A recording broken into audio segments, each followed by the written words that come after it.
యేసుక్రీస్తు నామమున మీకు శుభములు వందనాలు. మన బ్రతుకు మార్చే దేవుడి మాటల్ని బైబిల్ నుండి కొన్ని మాటల్ని చూసుకుంటాం.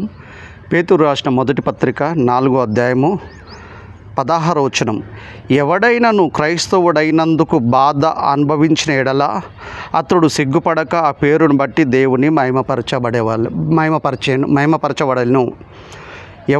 ఎవడైనను పేతురు రాసిన మొదటి పత్రిక 4వ అధ్యాయము 16వ వచనం. ఎవడైనాను క్రైస్తవుడైనందుకు బాధ అనుభవించిన ఎడల అతడు సిగ్గుపడక ఆ పేరును బట్టి దేవుని మహిమపరచవలెను. క్రైస్తవుడైనందుకు మనం భయపడొద్దు, సిగ్గుపడొద్దు. క్రైస్తవుడు అవటం అంటే గొప్ప భాగ్యం మనకి. పాపం చేత అపరాధం చేత చచ్చిపోయిన మనని దేవుడు యేసుక్రీస్తు ద్వారా మనని రక్షించాడు. నరకానికి వెళ్ళే వారిని మనని పరలోకానికి వెళ్ళే పరిస్థితుల్లోనికి తీసుకొచ్చాడు. కనుక క్రీస్తుని అంగీకరించి బ్యాప్టిజం తీసుకున్న మనము స్త్రీ పురుషులం దేవుడి యందు భయభక్తులు కలిగి ప్రతిరోజు బైబిల్ చదువుతూ ప్రతిరోజు ప్రార్థన చేస్తూ చదువు రాని వాళ్ళైతే వాక్యం వింటూ భక్తి కలిగి జీవించాలి. మొదటి శతాబ్దం క్రైస్తవులకి, మొదటి శతాబ్దం అపొస్తలులకి కదా చాలా శ్రమలు, ఇబ్బందులు వచ్చినాయి. వాళ్ళు ఏ రోజు సిగ్గుపడలేదు, ఏ రోజు భయపడలేదు. మేము క్రైస్తవులం కాదని ఎక్కడ సిగ్గుపడలేదు, దాక్కోలేదు వాళ్ళు. నేను కొన్ని కుటుంబాలను చూసిన, ప్రభుత్వం నుండి ఏమైనా బెనిఫిట్స్లు పొందనప్పుడు, ఏమైనా సహాయాలు పొందాలనుకున్నప్పుడు, పిల్లల స్కాలర్షిప్ రావాలనుకున్నప్పుడు, వాళ్ళు విచారణకు వచ్చినప్పుడు, ఎన్నికలకు వచ్చినప్పుడు, ప్రభుత్వ అధికారులకు సంబంధించిన వాళ్ళు వచ్చినప్పుడు బైబిల్ను దాపెట్టిన క్రైస్తవులు ఉన్నారు ఎంతోమంది.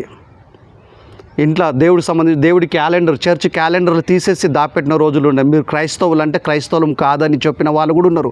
నేను కొన్ని కుటుంబాలను కొంతమందిని చూసిన. అంటే ప్రభుత్వం నుండి వచ్చే చిన్న సహాయానికి ప్రాణం పెట్టి మనం రక్షించిన యేసుక్రీస్తుని కూడా ఎవరో మాకు తెలియదనంటూ మాట్లాడుతున్నారు వీళ్ళు ప్రభుత్వంతో. ఇది మంచిది కాదు. ఇది నామకార్థ క్రైస్తవులకు పరలోకం దక్కదు, నిత్యజీవం దక్కదు. మనకి చిన్న జీవితానికి కక్కుర్తుబడి ప్రభుత్వాలు ఇస్తున్న చిన్న సహాయాలకి, పిల్లల స్కాలర్షిప్, ఇంకేదో ఇల్లు ఇంకా ఏదో దేనికోసం ఆశపడి క్రైస్తవులం కాదని మీరు చెప్పుకుంటున్నారు అంటే మీరు నిజంగా క్రైస్తవులు కాదు. మీరు నామకార్థులే. కనుక దేవుని మనసులో మీకు స్థానం ఉండదు. ఇంకా ఇప్పుడైనా మీరు మనసు మార్చుకొని, చనిపోకముందే మీరు మనసు మార్చుకొని మీ తప్పులు ఒప్పుకొని, ఎలాంటి పరిస్థితులు కూడా మేము క్రైస్తవులం కాదు అని ఎవరికి చెప్పకండి.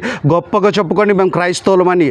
ఎవరైనా క్రైస్తవులు అయినందుకు స్త్రీ కానీ పురుషుడు కానీ శ్రమ పడవలసి వస్తే సిగ్గుపడద్దు. మనము ఆ పేరును బట్టే దేవుడి మహిమపరచాల. మనము మొదటి శతాబ్దం క్రైస్తవులకు ఎన్నో శ్రమలు వచ్చినాయి, ఇబ్బందులు వచ్చినాయి. వాళ్ళు భయపడలేదు, వాళ్ళు సిగ్గుపడలేదు, దేవుడి కొరకు నిలబడ్డారు. వాళ్ళు అపొస్తలులకు కూడా ఎంతో శ్రమలు వచ్చినాయి, దేవుడి కొరకు నిలబడ్డారు. మనం కూడా దేవుడికి మహిమార్థంగా నిలబడాలా. ఈ సమయాన్ని ఇచ్చిన దేవుడికి వేస్తున్నామని కృతజ్ఞతాస్తుతులు.